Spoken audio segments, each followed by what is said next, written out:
Capitolul 4. Priviți-l pe Dumnezeu. Dacă vreți să știți cu cine seamănă Dumnezeu, mergeți și vă priviți în oglindă. Fața pe care o veți vedea este chiar cea a lui Dumnezeu. De secole învățați că Dumnezeu stă deasupra împărăției voastre, undeva în profunzimile spațiului. Mulți dintre voi cred aceasta și o acceptă ca un adevăr. Ori Dumnezeu, cauza primară a tot ce este viața, n-a trăit niciodată în afara voastră. El este viu. Dumnezeu, minunatele mecanisme ale gândirii, suprema inteligență, cu toate că este tăcută, este constant prezentă în om. Ați fost învățați că vă nașteți pentru a trăi numai o parte din timp, că veți îmbătrâni și veți muri. Cum luați aceasta drept adevăr, acesta a devenit realitate pe acest plan.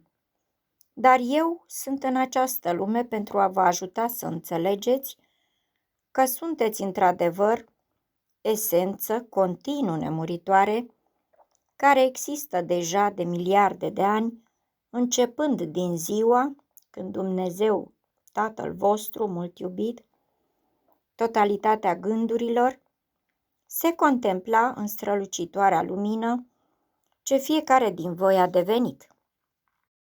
Altfel spus, în momentul în care fiecare deveniți ucenic și stăpân pentru totdeauna, parte din Spiritul lui Dumnezeu. Ați fost învățați că Dumnezeu era o entitate care cu mâinile sale a plămădit cerul și pământul și ființa cu numele de om. Atunci când voi sunteți entitățile dotate cu inteligența divină și liber arbitru, sunteți eminenți creatori ai întregii vieți. Voi ați creat răsăritul, înserarea, frumusețea tuturor lucrurilor care există. Cu siguranță, voi, luminile ce străluciți în spațiu, care ați creat remarcabila ființă numită om, în așa fel încât să puteți face experiența în cele mai minunate forme pe care voi le-ați creat. Iubiții mei frați, înțelegerea prin fiecare de ceea ce este el este cu adevărat născută de suma iluziilor trăite de el timp de milioane de ani. Voi nu sunteți doar oameni, sunteți mai mult, cu atât mai mult decât ființa limitată numită om. Voi sunteți Dumnezeu. Ați fost întotdeauna și veți fi întotdeauna. Voi ați fost ființele nemuritoare, care viață după viață ați revenit în această lume ca să obțineți din nou această minunată cunoaștere, care v-a fost luată, dar cu consimțământul vostru. Fiecare din voi sunteți Dumnezeu, Dumnezeu născut din Dumnezeu. Voi sunteți Dumnezei născuți din prima și unica ființă direct de la izvorul vieții. În cursul aventurii explorării vieții, voi ați amestecat suprema inteligență cu materia celulară, devenind Dumnezeu omul, Spiritul lui Dumnezeu exprimându-se în forma numită Om Dumnezei, trăind în farmecul emanat prin creația lor numită om.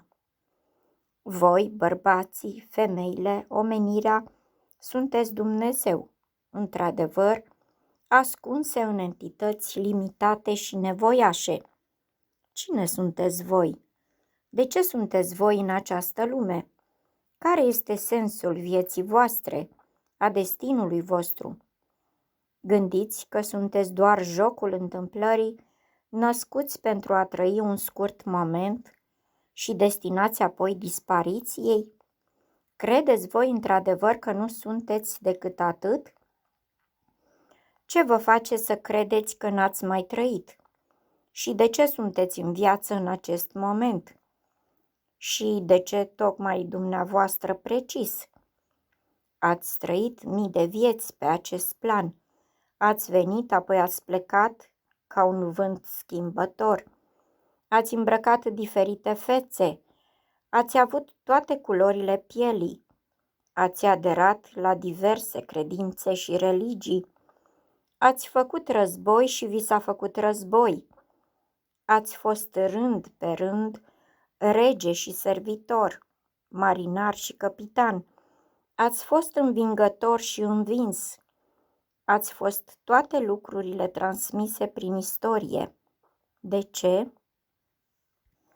În sfârșit, pentru a putea pregăti sensibilitatea voastră, de a putea crește în înțelepciune, de a pătrunde cel mai mare mister al tuturor timpurilor dumneavoastră. Ce credeți că ați fost la origine? O ciudată celulă care s-a dezvoltat, amărâta masă celulară a corpului dumneavoastră? În acest caz, cine este cel cu privirea intensă din spatele propriilor voștri ochi? Care este esența care v-a înzestrat cu trăsături deosebite, personale, care vă dau caracteristicile și veselia înclinată de a iubi, îmbrățișa, spera, a visa și fantastica putere de a crea? Și unde erau adunate toată inteligența, cunoașterea, toată înțelepciunea de care dădeați dovadă încă de mic? Vă închipuiți că ați devenit tot ceea ce sunteți într-o singură viață? O viață care nu este decât o respirație în comparație cu infinitul? Ceea ce sunteți ați devenit de-a lungul timpurilor, trăind viață după viață. În fiecare din aceste experiențe de viață ați recoltat înțelepciune și această înțelepciune v-a ajutat să vă exprimați absoluta originalitate și frumusețe a ceea ce se numește domniile voastre. Sunteți prea prețioși, prea frumoși pentru a fi creați doar pentru un timp scurt, în care să domniți peste eternitatea timpului. Vă gândiți că sunt părinții voștri care v-au creat? Tatăl și mama voastră sunt doar părinți genetici, dar nu ei v-au creat. După o înțelegere superioară, ei sunt frații voștri, iubiți, și voi sunteți, desigur, de aceeași vârstă cu ei, dar fiind ca toate entitățile, au fost create în același moment. Ele toate s-au născut când Dumnezeu, admirabila și minunata gândire, contempla strălucitoarea lumină ce devenise, se desfășura. Atunci a venit ființarea, atunci v-ați născut. Adevăratul vostru părinte este Dumnezeu, principiul vieții mamă-tată. V-ați gândit vreodată că sunteți corpul? Sunteți mai mult decât corpul. Acesta nu este decât haina vizibilă a esenței invizibile care sunteți și care constituie adevărata voastră identitate, suma atitudinilor emotive, personalitatea care locuiește în învelișul dumneavoastră.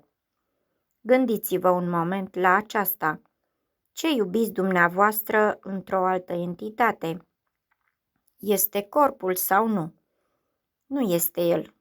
Este esența pe care o iubiți, invizibila lui personalitate. Ceea ce iubiți în altcineva este invizibila esență, motorul corpului, care dă vioiciunea privirii, dă catifelarea vocii, dă strălucire părului și expresivitate mâinilor. Corpul este un mecanism subtil, minunat, dar care nu este nimic fără dumneavoastră, care îl acționați. Dumneavoastră nu sunteți învelișul. Ceea ce sunteți, într-adevăr, este tot atât de invizibil ca vântul, deoarece, prin esență, sunteți un ansamblu de gânduri și de sentimente deosebite ceea ce se desemnează prin personalitate. Ați văzut vreodată gândurile voastre sau personalitatea? Și ce se întâmplă cu emoțiile dumneavoastră? Ați observat vreodată speranțele sau visele, temerile sau aspirațiile dumneavoastră, mândria sau pasiunile? Nu. Așa cum sunteți o enigmă pentru dumneavoastră, enigma enigmelor, așa sunt și eu pentru dumneavoastră o enigmă. Ce sunteți dumneavoastră în afara pretențiilor, fără masca pe care o îmbrăcați, fără armura de tărie? În inima dumneavoastră sunteți Dumnezeu, într-adevăr Dumnezeu. Acest mare mister pentru om nu este în afara dumneavoastră. În spatele ochilor, sub frumoasa dumneavoastră lenjerie, pe deasupra aparentei dumneavoastră fețe, este invizibila gândire numită Dumnezeu. Dumnezeu este în dumneavoastră sublimă inteligență ce vă acordă credit și fantastică putere de a crea. Este extraordinara forță de viață care face ca viața dumneavoastră să dureze veșnic pentru eternitatea timpurilor. Corpul, o minunată creație a Dumnezeilor, adică a dumneavoastră și a fraților dumneavoastră mult iubiți. A fost creat de dumneavoastră, esența invizibilă făcută din gând și sensibilitate, să puteți interveni în viața pe care ați creat-o pe acest plan. Ființa numită om este un vehicol. A fost creat numai pentru a se exprima, în așa fel încât creatorii acestor expresii să le poată cunoaște și înțelege prin simțuri. Corpul a fost conceput astfel încât să poată ocroti sistemul electric extrem de complex, datorat variațiilor de lumină care compune și constituie eul. Ceea ce sunteți într-adevăr nu este masa corporală. Sunteți un minuscul vârf de ac de lumină. Infima suprafața a ființei voastre este impregnată de tot ceea ce ați fost din ziua în care v-ați născut din Dumnezeu, Tatăl mult iubit. Dumneavoastră, principiul Dumnezeu, nu sunteți o entitate carnală. Sunteți principiul de energie pură, de lumină ondulatorie într-un corp. În sfârșit, pentru a obține prețiosul dar al creației prin intermediul percepției, nu sunteți vehicolul pe care îl locuiți, ci percepțiile și emoțiile dumneavoastră. Vă cunoașteți prin intermediul emoțiilor și nu al corpului. Sunteți într-adevăr spirit și suflet, o entitate făcută din lumină și emoție, sensibilitate. Spiritul dumneavoastră minuscul, punct de lumină, îmbracă fiecare moleculă a corpului dumneavoastră și o crotește și susține masa învelișului dumneavoastră. Sufletul dumneavoastră are locuință în această masă a învelișului, aproape de inimă, într-o încăpere situată sub o protecție osoasă, unde se găsește energie electrică. Sufletul integrează și conservă, sub formă de sentiment, toate gândurile pe care le-ați avut vreodată și este în funcție de suma unică a emoțiilor înregistrate în suflet, că posedați o identitate, o personalitate unică. Corpul pe care îl locuiți este doar un echipaj, un vehicol complex ales de dumneavoastră și care vă permite să trăiți și să jucați un rol în acest plan material. Totuși, din pricina lui, vă frământați în iluzia că ar constitui ceea ce sunteți.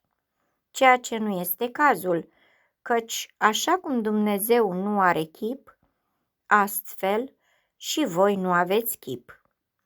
Genial Dumnezeu, Creatorul! Cine credeți că a creat viața? Credeți că vreo ființă sau forțele supreme exterioare sunt stăpânii vieții voastre? Adevărul este că voi înși vă purtați întreaga răspundere de ceea ce ați făcut vreodată sau experimentat. Voi, care aveți puterea să creați splendoarea stelelor, ați creat fiecare clipă și fiecare circumstanță a vieții voastre. Sunteți ceea ce ați decis să fiți. Sunteți conform cu imaginea pe care voi înși v-ați creat-o. Trăiți în întregime după cum ați plănuit și stabilit. Acestea sunt funcțiile și privilegiile, putem spune, ale Dumnezeului om. Voi vă creați viața în funcție de mecanismele gândirii, de gândurile voastre. Căci ceea ce gândiți este resimțit și ceea ce resimțiți se manifestă, creând condițiile vieții voastre. Meditați asupra acesteia. Nu este nevoie decât să vă închipuiți o clipă de fericire și corpul se simte plin de bucurie. Nu este nevoie decât de o singură clipă să vă imaginați că sunteți o persoană demnă de milă, fără prieteni, pentru a resimți durere și milă pentru dumneavoastră. Este suficient o clipă. De asemenea, este suficient doar o clipă ca să vă opriți din plâns și să râdeți și să fiți vesel. Este suficient un singur moment să încetăm să judecăm și să resimțim pe loc frumusețea lucrurilor. Dar cine comandă toate acestea? Dumneavoastră. Și în timp ce v-a apucat fantezia să creați sentimente în ființa dumneavoastră, s-a schimbat ceva în jur? Nu, nimic nu s-a schimbat, dar dumneavoastră în schimb v-ați schimbat. Sunteți foarte exact ca și gândurile dumneavoastră, căci tot ceea ce gândiți deveniți prin sentimentele din voi. Dacă vă imaginați despre actul sexual, veți fi atrași și tentați de acest act. Dacă meditați asupra bucuriei, această bucurie se va materializa. Dacă meditați asupra geniului, el se va manifesta. Cum se face viitorul? Prin gândire. Toate zilele de mâine vor lua conturul după gândurile de azi. Orice gând îmbrățișat, orice fantezie concepută, orice așteptare emoțională creează o senzație în corpul dumneavoastră, care senzație apoi se înregistrează în suflet. Și acest sentiment creează un precedent pentru ceea ce este condiția vieții voastre, căci el atrage la dumneavoastră circumstanțe foarte exacte în raport cu el. Să știți că orice vorbă pronunțată fasonează viitorul, deoarece orice cuvânt este un sunet care exprimă un sentiment în sufletul vostru. Vă gândiți că tot ceea ce vi se întâmplă sunt datorate hazardului? Nu este nici accident, nici coincidență în această împărăție și nimeni nu se poate numi victimă din voința sau intenția altcuiva. Ceea ce vi se întâmplă este rezultatul gândurilor și sentimentelor dumneavoastră. Fie le-ați imaginat, fie din frică nedeslușită sau teamă, fie că cineva v-a spus că aceste lucruri vi se vor întâmpla și le-ați acceptat ca adevărate. Evenimentele sunt toate consecințele intențiilor orchestrate de gândurile și emoțiile individuale, toate fără nicio excepție. Orice gând îmbrățișat, orice fantezie resimțită, orice vorbă pronunțată, fie s-au și manifestat în viața voastră, fie urmează să se petreacă, căci gândul este adevăratul autor al vieții și nici moartea, nici distrugerea nu-l poate ajunge. Îl întrebuințați în fiecare moment pentru a vă crea viața. De secole și secole, numeroase entități fac eforturi să vă învețe aceste adevăruri cu ajutorul ghicitorilor, cântecelor, scrierilor, dar majoritatea dintre voi au refuzat să înțeleagă. Doar unii au vrut să poarte responsabilitatea vieții pe propriilor umeri. Acest plan totuși funcționează astfel. Orice gând emis, orice atitudine către tine însuți, Tatăl, viața, o împlinesc. Poate fi lucrul cel mai abject sau cel mai urât cu putință, ca și cel mai delicios și minunat, căci numai tu știi să faci deosebirea, Tatăl. El nu cunoaște decât viața. Veți obține după vorbele voastre. Voi sunteți ca și gândurile și deciziile voastre.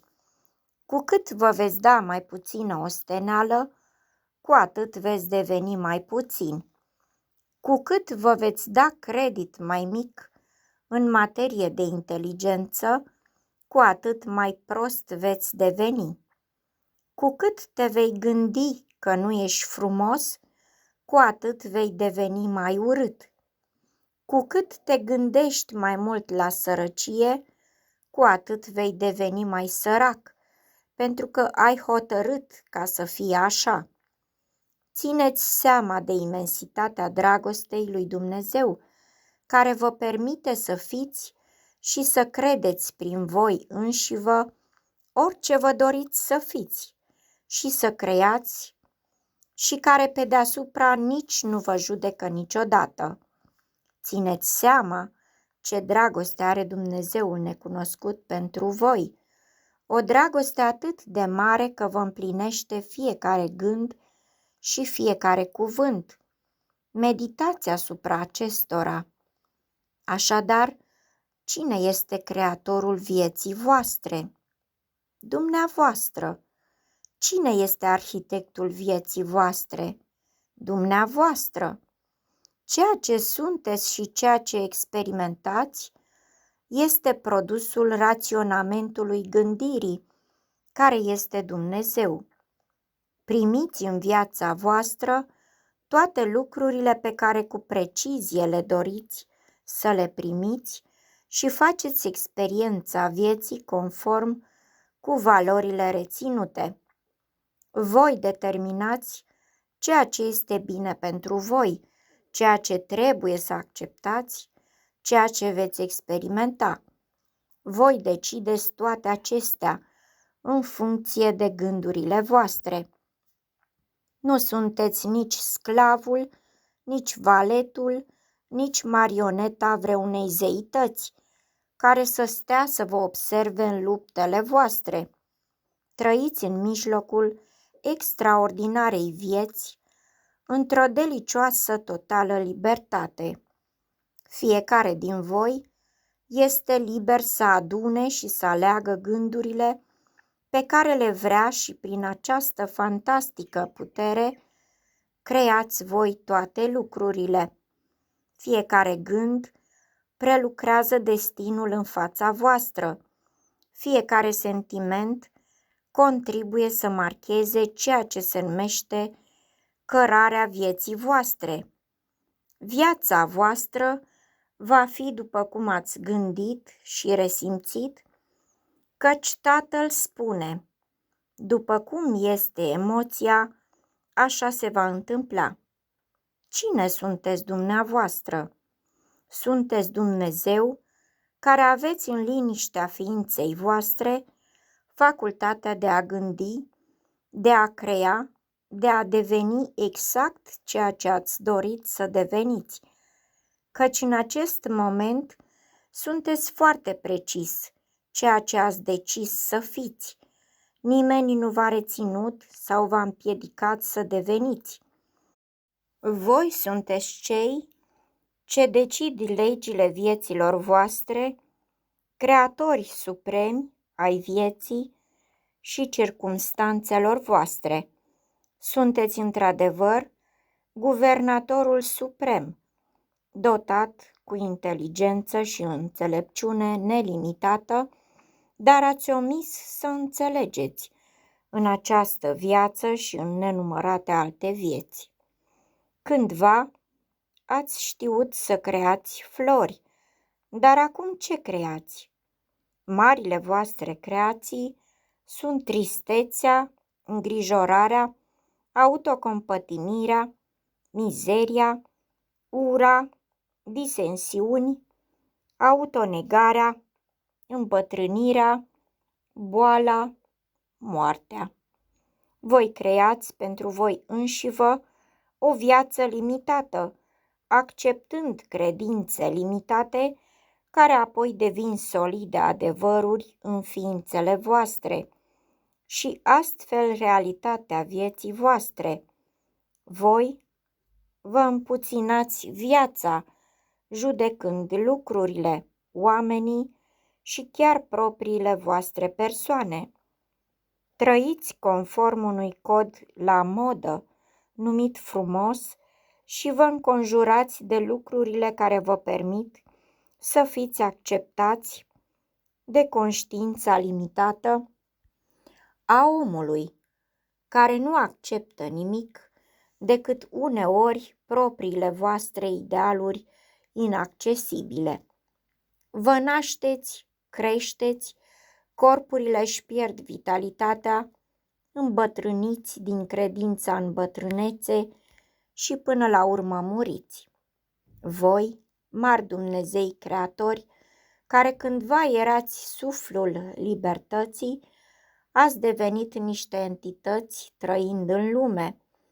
Vă îngrădiți în orașe gigantice și trăiți în frică după uși zăvorâte. Mai degrabă ați urca pe creste, acolo sus, și ați călări vânturile minunate.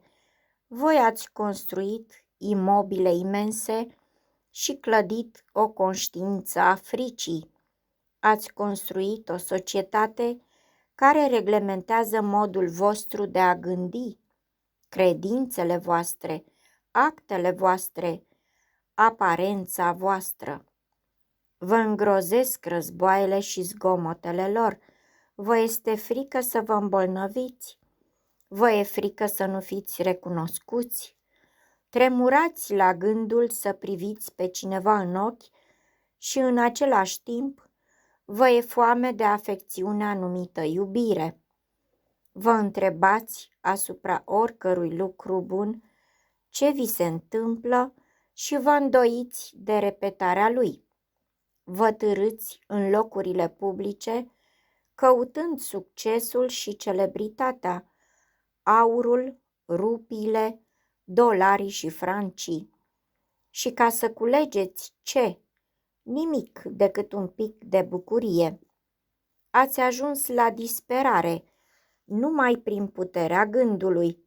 V-ați văzut reduși la mărșăvie și la mediocritate, prin puterea gândului. V-ați îmbolnăvit prin forța gândului bolii. Voi ați murit și mai muriți încă prin forța gândului morții.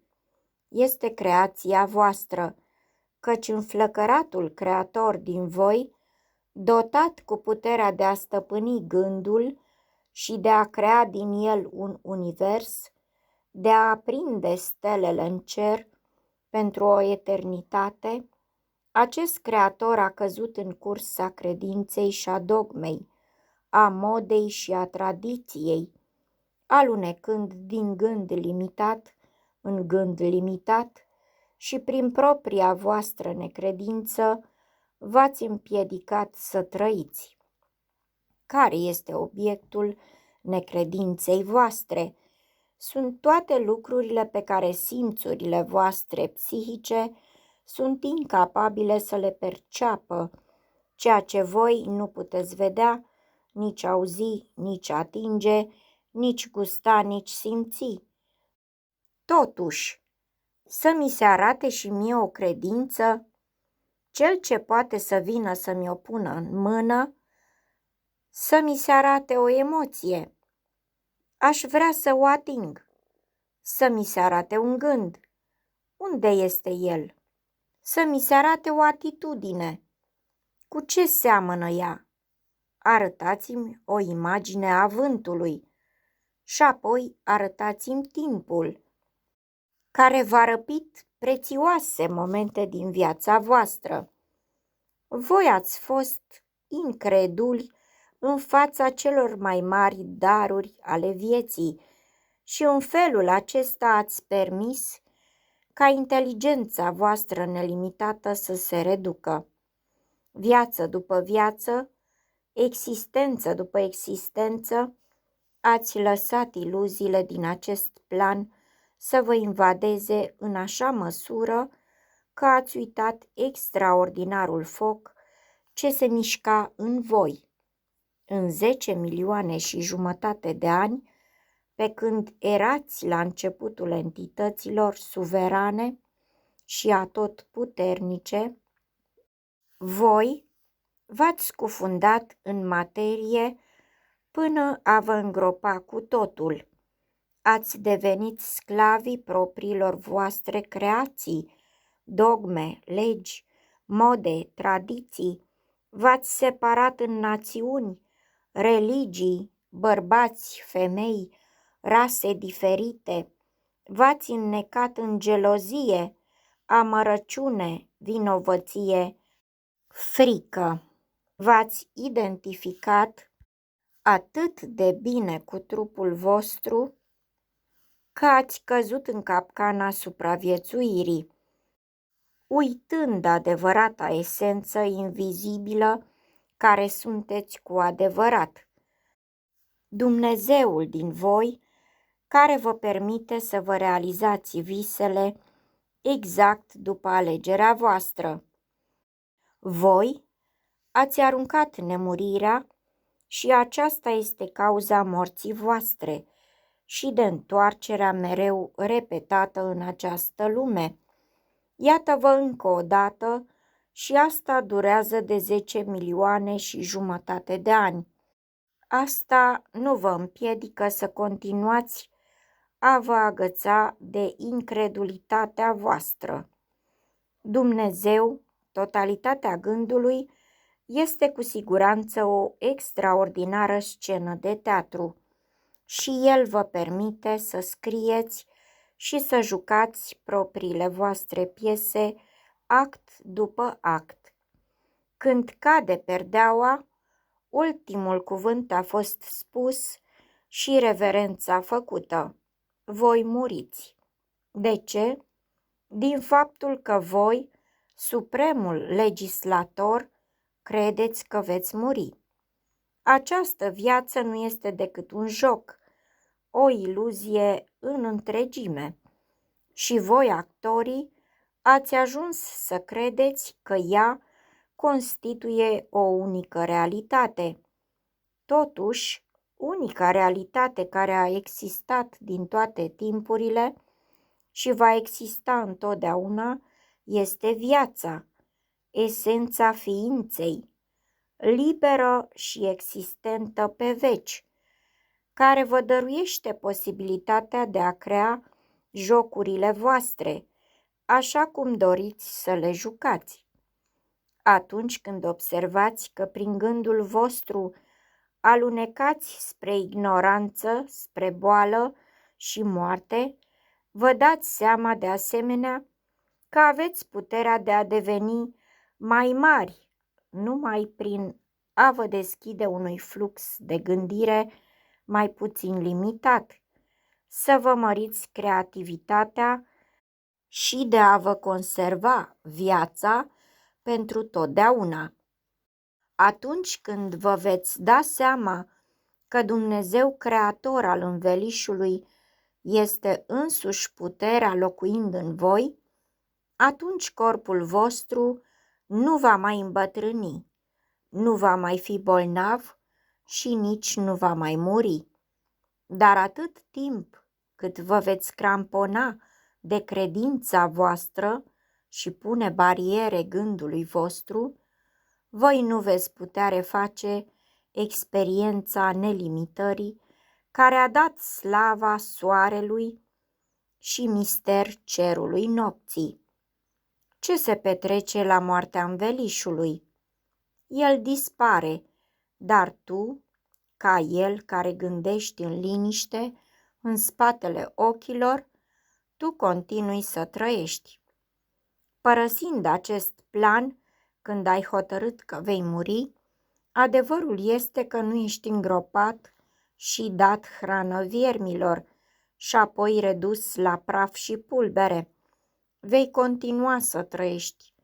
Te vei duce la locul de origine și acolo vei hotărâ ce vrei să trăiești în viitoarea ta aventură.